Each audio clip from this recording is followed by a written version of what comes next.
You're listening to Leadership Powered by Common Sense with your host, Doug Thorpe. Here's Doug.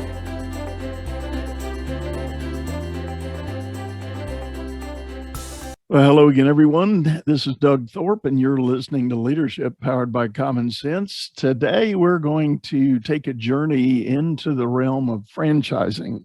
I know for part of my audience, you've been slogging away in the corporate world, and you might be thinking about now's the time to make that leap. This could be the show for you. And for those of you that are already independent entrepreneurs, you may be thinking about expanding or doubling down on what you've already got going on. Or you might have actually created something that is on the brink of being franchised itself. And I think we're going to cover all of those bases. My guest today is a guy named Jon Ostenson. And Jon, welcome. Appreciate you having me, Doug. Looking forward to our conversation. Yeah. So as is somewhat become a tradition on the show, Jon, why don't you tell everybody a quick backstory on your journey to how you got to where you are right now? Well, like you were just saying, I shared the story of many of your listeners of having, worked in the corporate world for a number of years and had a good run. Very thankful for that time. But about 6 years ago, I finally pulled the trigger and got a little more entrepreneurial. And for me, that was stepping away from a public company into a private company. And that private company happened to be Shelf Genie, national franchise system. I stepped in as president and had the opportunity to support our franchisees across the country day in, day out. And that just opened up my eyes to this world I've now dubbed non-food franchising. And just the fact there are a lot of paths to business ownership that exist out there outside of food. And that's a fast forward, a couple of steps. I own multiple franchises myself with different partners. We've got good people running them. It allows me to spend about 90% of my time now helping others do the same, stepping away into business ownership or working with existing business owners and helping them build out a portfolio of additional opportunities. So absolutely love what I do. We've got tons of case studies and just client successes keep me going. I think that's great. And I do think while we were in the green room getting ready to tee off here, we were talking about the current state of affairs and all the mass media talk about recession and inflation and everything going on. But you were telling me your business has really never been better. Never been better. And it's, we did a record level of deals last month and we'll beat it this month and have more people reaching out than ever before. And, there's some that say, hey, there are dark clouds on the horizon with the recession. All the economic news is negative. I don't disagree. I follow all that stuff, inflation, consumer sentiment.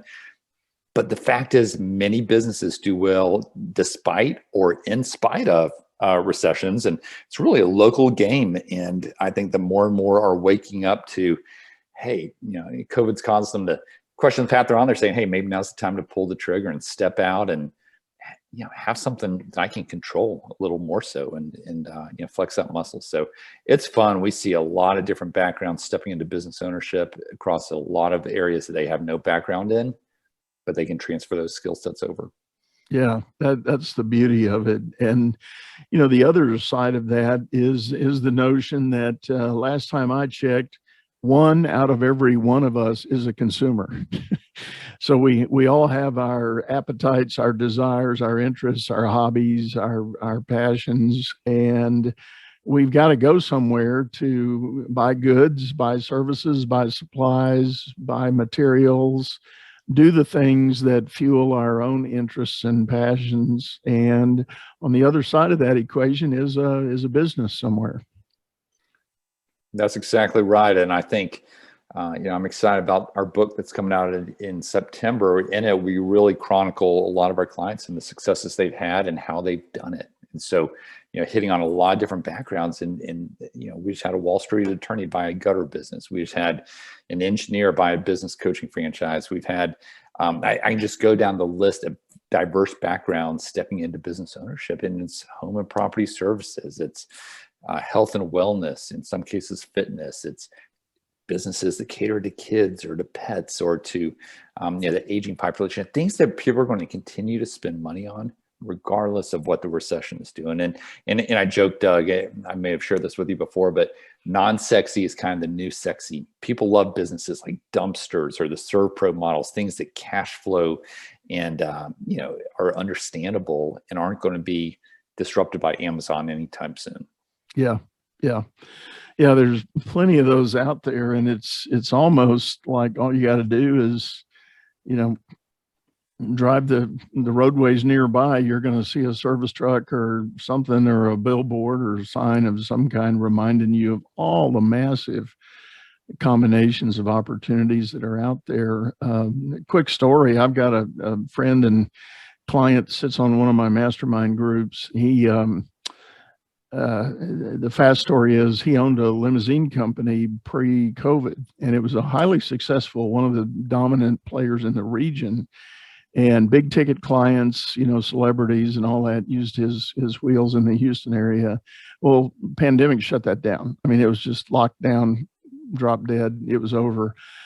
Fortunately, he was a kind of a very motivated entrepreneur. He had already begun the process of getting himself into the Amazon DSP world. That's the last mile delivery in the Amazon model.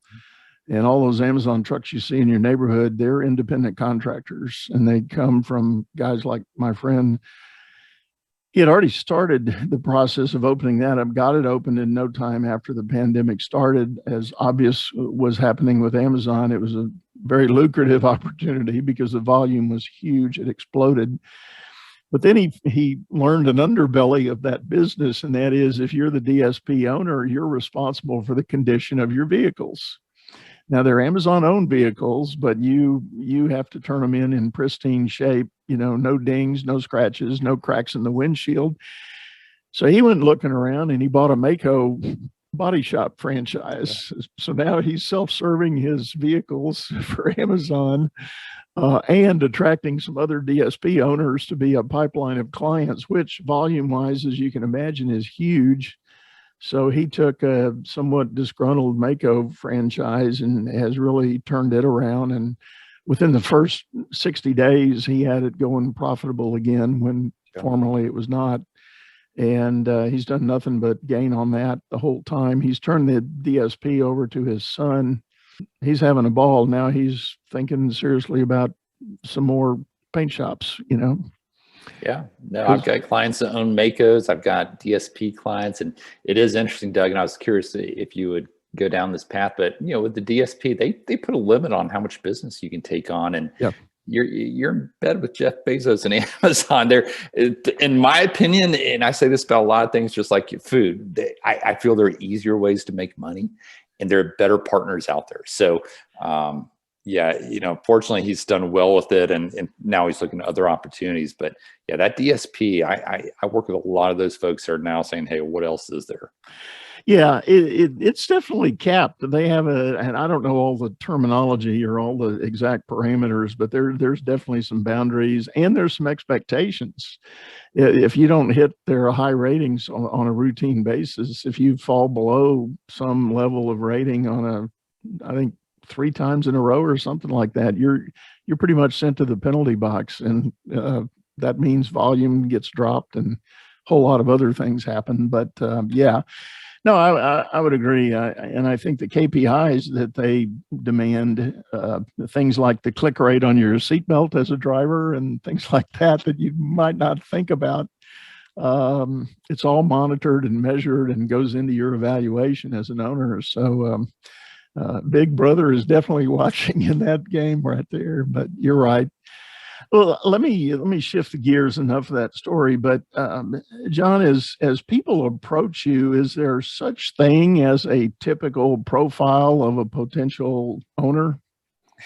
Just had a client in Westchester, New York, ask me that about 15 minutes ago. It is a wide variety. We just had a young guy in the fall, 24 years old, buy a franchise. He bought 3 locations, just came back and bought 2 more. He's absolutely killing it. I work with those in their 60s, but I'd say that the sweet spot, or where we see the vast majority, are those in their mid 30s to late 40s and early 50s. That's where a lot of our clients come. And some, again, have a corporate background. They're looking to step into business ownership for the first time. They like the idea of being in business for themselves, but not by themselves. Not to be too cliche there, but then I have others that are existing business owners that say, hey, we really want to buy a business to your degree or to your example there. They can complement the current business like Mako did in that case, or in some cases diversify. I just had a pharmacist who's mid 40s, and he started buying FedEx routes a couple of years ago. He's up to, I think, 27 trucks now. And he came to us and said, hey, I want something totally different. How about a home services business? And we ended up, helping him purchase a 3-unit, garage renovation, full-scale business. So we do see both the complementary and diversifying plays. And a lot of my clients say, hey, I like the idea of getting into a portfolio of businesses down the road. But I always encourage them, you got to start with step one. Don't take on too much at once, but get a business in a good place, stand it up, and then move on to the next one. Yeah. So if a guy, and I think it's interesting, you said in that 30s, late 30s, early 40s, that's about the inflection point where people realize, I'm thinking about all my lifelong friends in the accounting realm. They realize they're not going to make the partner track for whatever reason. They're great people, talented people, but after all those 10, 12 years, they're not going to make partner. So now they've got to think about what else they want to do. There's no point in continuing what they were doing when that opportunity has gone away. In other kinds of corporate settings, maybe it's the writing on the wall that organizational restructures, downsizing, movements, shifts is kind of stifling what you hoped you were going to do on that path. So now you have this awakening to say, you know what, I'm going to just create my own destiny. So I'm going to go out there and do this. What do you say to the person that comes to you and says, well, I've been trained in school and I've got a certain skill, but I'm not really a business person. What's my chances of being successful at making this go? Yeah, first off, to finish the thought on the profile side, half of our clients are looking to do what we've been describing, that owner operator role where they step in and they're running the business. The other half want to keep their day job. And they say, hey, let's use an executive model, or semi-absentee, as we call it, where they put a manager in place day one and they provide some coaching, from the sidelines. But no, for those that are looking to, we work with a lot of medical professionals, and there's, sometimes they say, hey, I really want to stay in health and wellness. Other times they're very open-minded to the types of businesses they enter into. But no, if you don't have business experience, that's okay. I'd say the number one factor is that you work well with people. You've got to be someone that people want to work for, someone that, if you're working with clients, that's likable, and that, that you can attract talent, retain them, and incentivize them, and make tough calls when needed. That's probably your biggest skill set, because you're stepping into a system that, it's not going to run itself, but there are a lot of pieces already figured out. You don't have to figure out the marketing. You don't have to figure out the operations. A lot of that, you're stepping in, you've got that playbook. You've got a coach on the sidelines, that franchisor. You've got other franchisees across the country that are living the same thing, and you're exchanging best practices. So it really takes the burden off of you to have that degree or that experience in your background. Again, if you can work well with people, you can run most franchises. So I'd say, staying open-minded. We find that over 90% of our clients end up in an opportunity that was never on their radar, oftentimes in an industry that they never would have thought of seeing themselves in. But once they kind of peel back the onion and say, wait a minute, what do I want my day-to-day to look like? What kind of return am I looking for in this investment? What are the needs in my market? And then we're able to provide the insight, because we do more deals than about 99% of other brokers out there. We're able to see the deal flow of what's going on in the back end, what's resonating with different types of backgrounds, different stages of life. And so we bring all that into play to really curate the best opportunities for consideration, for them. Yeah. I'm sure that's a huge help. So typically, if someone approaches you and says they're interested, just give me an idea. What kind of arrangement do you have with that person? Yeah, so our clients never pay us a nickel. It's entirely free. We're funded by the franchise brands on the back end.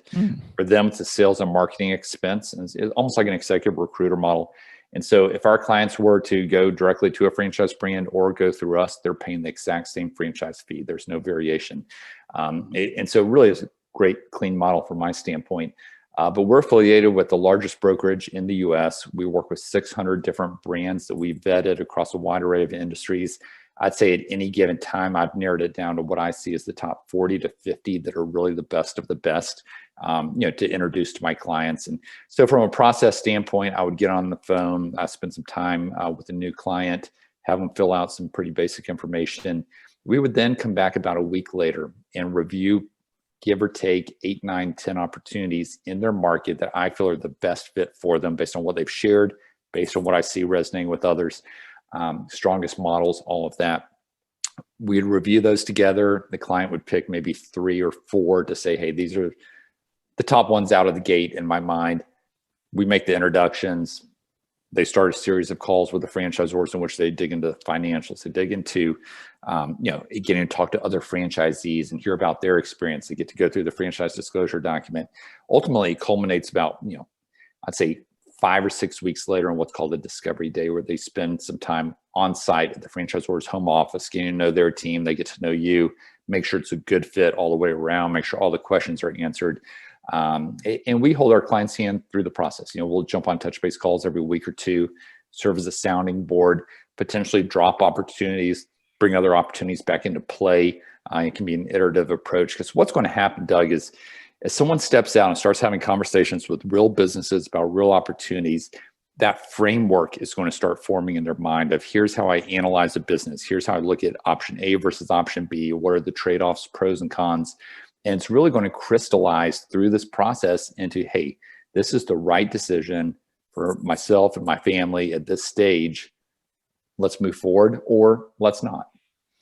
Got it. Makes all the sense. Well, that's great to know that that's available. And I'll tell you what, John, I'm looking at the clock here. It's time to take a little commercial break. We're going to cut away just for a brief moment, and then we're going to be right back. What I want to do when we get to the backside here, I want to talk a little bit about if you can share some case study type examples of some success stories that you've been a hand in, and we'll do that when we get right back.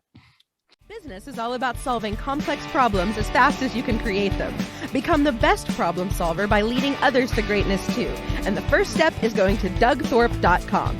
Doug Thorpe is known globally for coaching entrepreneurs and business leaders, improving their performance and the work output of everyone surrounding them. You can find health, wealth, and happiness by learning to lead others to health, wealth, and happiness.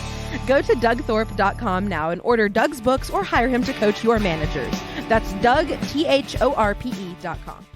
Well, hello again, everyone. We're back. You are listening to Leadership Powered by Common Sense. I'm Doug Thorpe, and my guest today is Jon Ostenson. We've been talking about franchising. Jon is a broker representative of dozens, if not hundreds, I guess, potentially, some of the biggest brands going. And we were talking about that independent business-minded person who's decided to make the change in their life and their pivot. As we were talking in the green room during the break, one of the big questions is the money. What does it take to dig into that realm, and what are the entry points, and what should a person be thinking about if they're really wanting to go this route?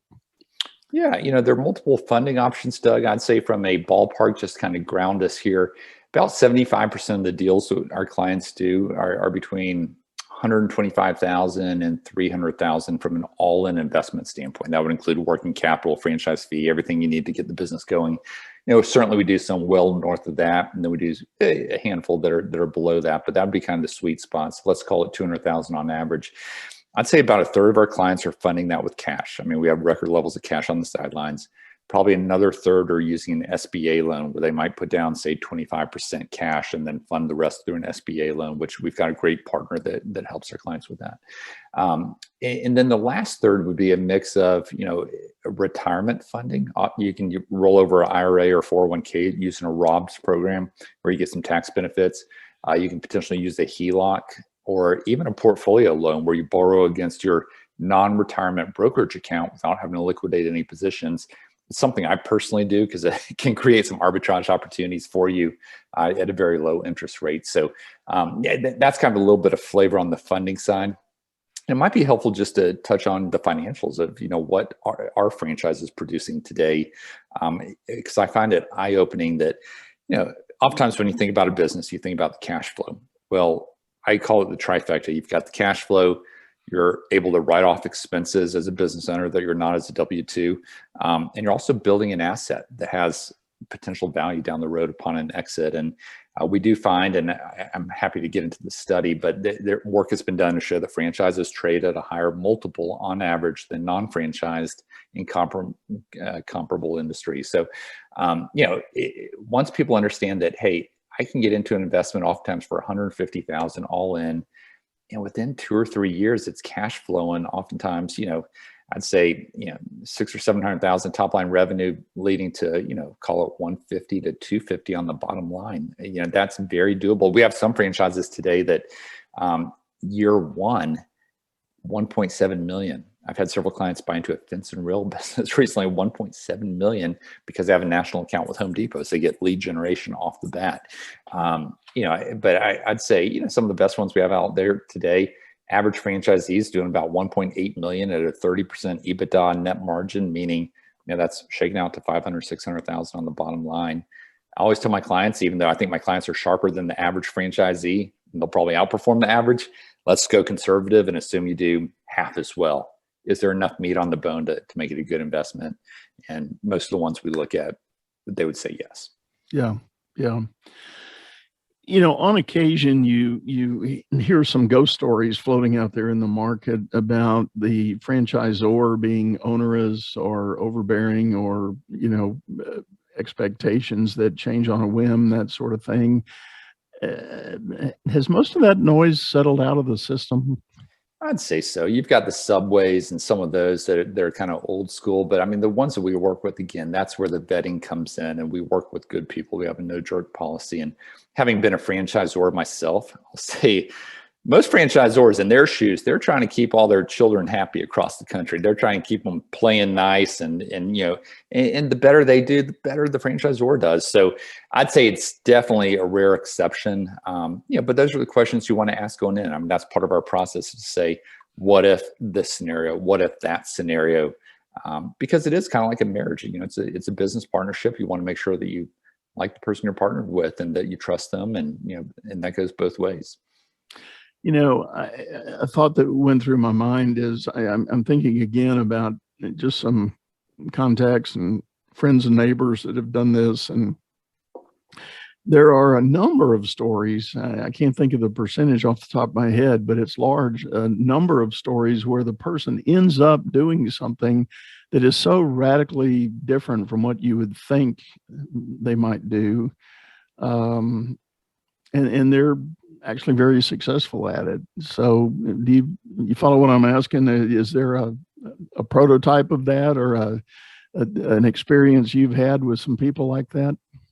As far as from an industry standpoint, like stepping into something, making a choice in an industry that's kind of far removed from their background or pedigree or anything.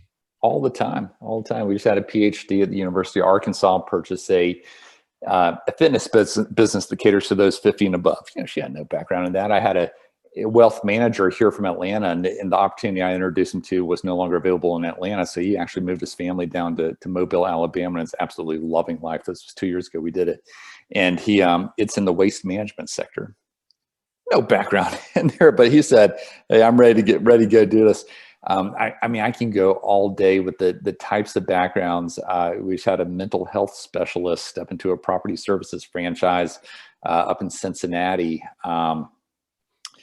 It had a Silicon Valley executive recently out in California that purchased a property management franchise. And so it is a lot of fun to kind of see that light bulb go on. Once you start peeling back the onions, you talk about these different dimensions of a business. And again, like you said earlier, putting that consumer hat on and saying, what are the needs in the market? Do I know all the real estate agents in town, or is my sister-in-law involved, with the hospital systems? How can we cater to and leverage those relationships as referral partners and such? So, you think about the macro trends right now, Doug. You think about, hey, we've got an aging population. Hey, technology is making a bigger impact in a lot of spheres. Oftentimes, you're bringing a white collar approach to a blue collar industry. certainly coming out of COVID, there's more health and wellness awareness than ever before. And what are those things that people are going to continue to spend on, no matter what the economic times are? I always joke about they love their health, they love their home, they love their kids, they love their pets. Those are things that there are a lot of businesses that cater to niches of those segments. Yeah. And maybe underserved or not served well currently. Can't tell you how many animal hotels I've seen spring up, for care of your fur babies that, when you want to go out of town or something. I know a guy that was a optometrist that ended up buying one of those franchises and is just loving it now. I think he's bought 2 more, and I think he's got 3 locations now. And it's one of these, you can check your dog in and they've got the video feed and you can see what they're doing and how they're playing and how they're holding up and all of that good stuff. And, they're just loving it. I'm also thinking of a lady in the neighborhood here that she actually had an office job at one of the franchises for auto repair and worked there a couple of years in the main office. And finally, the head guy said to her, he said, "You've been around here long enough. Why don't you buy a franchise? And why don't you?" And she said, "I don't know anything about fixing cars." He said, "No, but to your earlier point, John," he said, "You're amazing with people. You will crush this. I promise you." And she did, and she has. Yeah. And it's the people touch that, she does all this stuff with follow-up cards and reminder cards and happy birthdays and how's your kid, all that kind of stuff that has fundamentally nothing to do with the vehicle, but people love her for it. And she's got a good following now. So it definitely can happen. Back to, I guess, the basic question on entry point is there any predisposed mindset you get from your prospective clients on entering the game and how they're thinking about things that you have to help adjust a little bit? Yeah, it's a fascinating study in psychology and understanding people just to see how they operate. And it's easy to kind of start climbing up the diving board and then taking that final step off the board. Some do it, some don't. Some get nervous, and I think just about every client I've ever worked with, and we love getting referrals back. We love seeing them come back by additional locations. 99% of our clients have been successful. We've had one that threw in the towel a few months in. I'm happy to get into that story. There was good reasons as to why they backed out, but it is encouraging to see. And I'd say the psyche and kind of where people come from. Oftentimes they see it as risk. Buying a business, stepping out there, it sounds risky. Everything they read says, "Oh, that's risky," even though franchising totally de-risk it in very large part. My theory is it's risky to work for someone else and work, at their pleasure and on their whim. Wouldn't you rather have control of your own destiny and have a say? And again, I just got a call with the guy in New York, 42 years old, just like me. And, he's been in corporate America for 20 years. He's been a bond trader. And he said, "Hey, I'm ready to go do something. If not now, then when? You're only so young for so long. You only have your health for so long. You never know." It's like, let's step out there, because at the end of the day, what's the worst case scenario? Somehow it doesn't work, even though it's worked for everybody else in this franchise system. Well, what's the worst case scenario? You sell it to one of the other franchisees or someone there locally. Your downside really is mitigated in a lot of cases, and yet there's an unlimited upside. So I think it's helping people just come to terms with the de-risking of the opportunity. My perception is, and as a business coach myself, I think one of the key elements is your own personal tolerance for risk. Either you're willing to be a bit of a risk taker. You don't have to be wild and crazy, but you at least have to have a little bit of tolerance for risk. A person that's totally risk averse, probably not the game you want to go after. Unless you can reevaluate why you think of risk that way and, go through the worst case scenario kind of things like you just alluded to. And how are you going to de-risk your other investments? I think realizing that business ownership is a piece of the total portfolio. What are you going to do with the money you would have invested? Put in the stock market, put it in crypto? Only so many good real estate deals to be had right now. What are you going to do that's less risky? So again, I think a lot of it's perspective. Yeah. It is, and providing that education and understanding for that. Real quick before we have to sign off here, Jon, do you have one or two sort of case stories you can share of somebody maybe that showed up with cold feet but turned into a wild success? How about one of those? Gosh, where do I start? It's hard to pick, hard to pick which one. How about we had a couple in New Jersey that bought into a ServPro style model, water mitigation, mold remediation, non-sexy. They recently owned a family printing business, but it had been kind of handed to them. They didn't start it themselves. And they were about my stage of life, late 30s, I'd say. Great couple, but you could just hear the fear in their voice, as we got closer to the decision. And I think she had to kind of encourage him to, and usually it's the other way around, but in this case, she had to push him. And and they, bought in and pulled the trigger, and they never looked back. They just came back, bought another location recently. And so it's fun to see, just because I know where they were from a state of mind. On the flip side, I've got a guy, Nathan Bocock, in South Carolina, who repeat customer. We do a lot of business together. He's the largest franchisee of 2 Men and a Truck moving service. Built it up to about a $30 million business, operating in 10 markets. Young guy, 40 years old.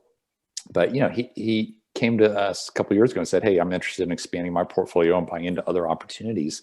And so we did a deal with the Driveway business, which I'm also an investor in myself. But and he's been off to the races. He's bought additional locations, and he's since bought another waste management style business that's totally uncorrelated in Charleston, on the other side of the state from where he's based. And again, has come back and bought additional locations. And in every case, Doug, and this is the point I wanted to make with this example, is he's put a young guy, and not that age matters, but in his case, he's put a young guy, oftentimes sourced through his church, just someone he trusts, 26, 27-year-old, over those businesses where he doesn't have time to give it daily. And he coaches them from the sidelines, but he also knows the franchisor and their team are providing support to that manager. And so he gives them a lot of confidence, and he's given them a little bit of equity and said, "Go make us proud." And they have. That's neat. Well, it's a great blessing on a couple of levels, that development opportunity for those young people, and getting that experience, getting that excitement, and through the coaching and mentoring, themselves becoming business leaders of the future, which is such a phenomenal ultimate purpose, I think. And then in the meantime, having his own personal wealth building opportunity and getting through that. So great stuff.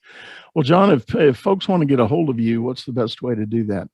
Yeah, come out to our website, frambridgeconsulting.com, and sign up for our monthly newsletter. Doug, for all of your listeners, we'll also offer them a complimentary copy of our book called Non-Food Franchising that's releasing in September. So yeah, come out to our website, sign up for our newsletter, and we'll make sure to get a copy of the book to you in September. And then whenever the time's right, if you'd like to take next steps, jump on a call. I'd be happy to help. That's great. That's great. And we'll have all that information in the show notes, folks. If you didn't catch it on the fly there, we'll have it published with the release of this episode. And Jon, thank you so much. I think this has been helpful. And as I kind of indicated, I'm going through the Rolodex in my mind of people I know that have gone down this path and have thoroughly loved it. And I can honestly say I don't yet know anybody that had a bad, outcome in doing this. And even including those that were kind of forced into some sort of liquidation. I can't say I even know those. Most all of them did something, and they might have ultimately sold and liquidated, but it was at a profit and a gain and for a good outcome. So not to say I'm representing the deal in that way, but I'm just saying in my own experience working with business leaders that it's a very seriously positive opportunity to consider about. So, well, Doug, thanks for having me. Really appreciate the conversation, and hopefully it helps some of your listeners.